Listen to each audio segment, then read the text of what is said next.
The true story of Anthony Lewis and the Harlem body in the rug case. On a September morning in 2019, Harlem woke up to a scene that looked like something out of a crime movie. A red carpet rolled up on the sidewalk outside a busy Starbucks, with what looked like feet sticking out. Within hours, police confirmed what everyone feared. Inside that carpet was the body of 27-year-old Anthony Lewis, a young man from Brooklyn. This is the real story of what is publicly known about his death.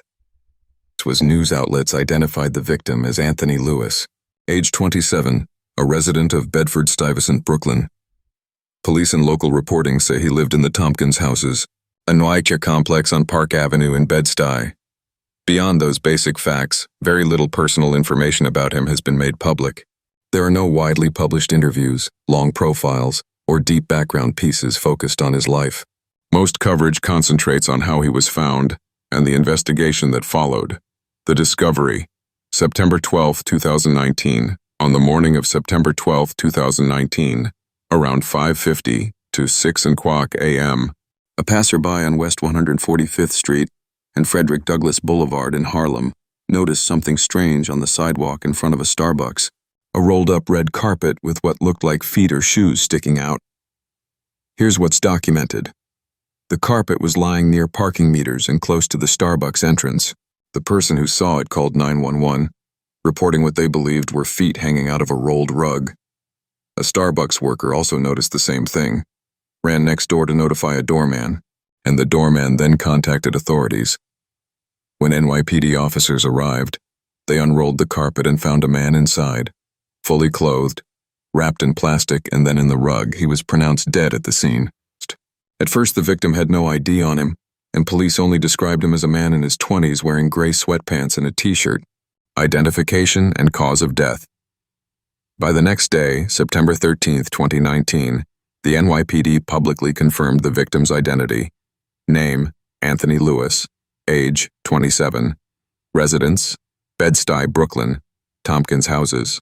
The Office of the Chief Medical Examiner then released key findings.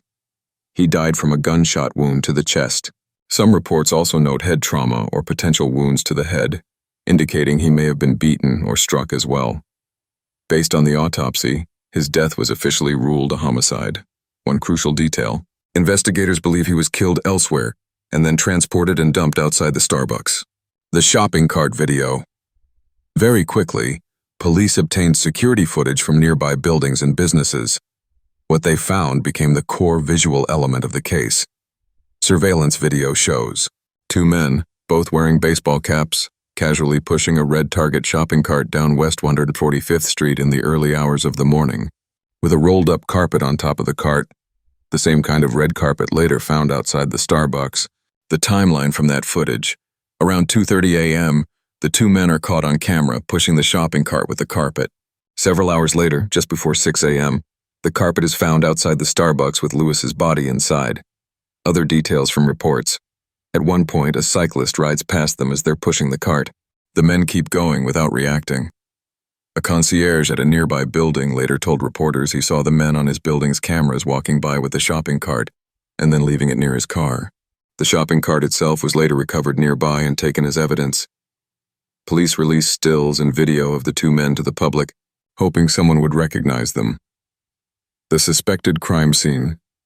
While the body was found on 145th Frederick Douglass, detectives believed the killing did not happen there. Multiple outlets reported that.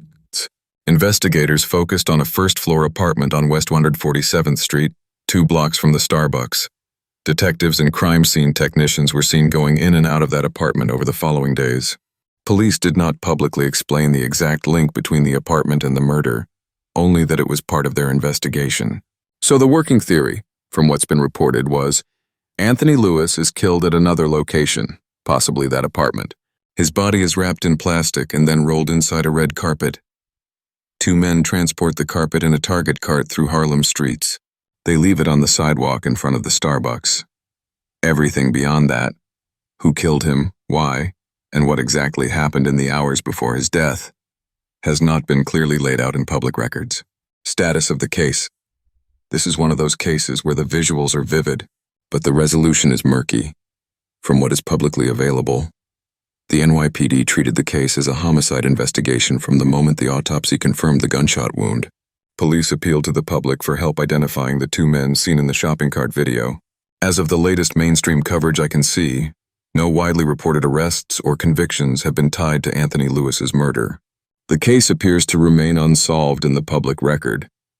It's possible that something has happened more recently that hasn't been heavily reported, but based on major outlets, ABC7, CBS New York, NBC New York, Patch, etc., the last consistent note is, investigation ongoing, suspects sought. How media portrayed him, most of the coverage about this case gives only limited detail about Anthony Lewis as a person. His name, age, and residence, Tompkins' houses in Bed-Stuy, the fact that he was fully clothed when found. Unlike some other victims whose lives are deeply profiled, there aren't many public interviews with his family or friends, and there's no widely cited background on his job, hobbies, or personal history.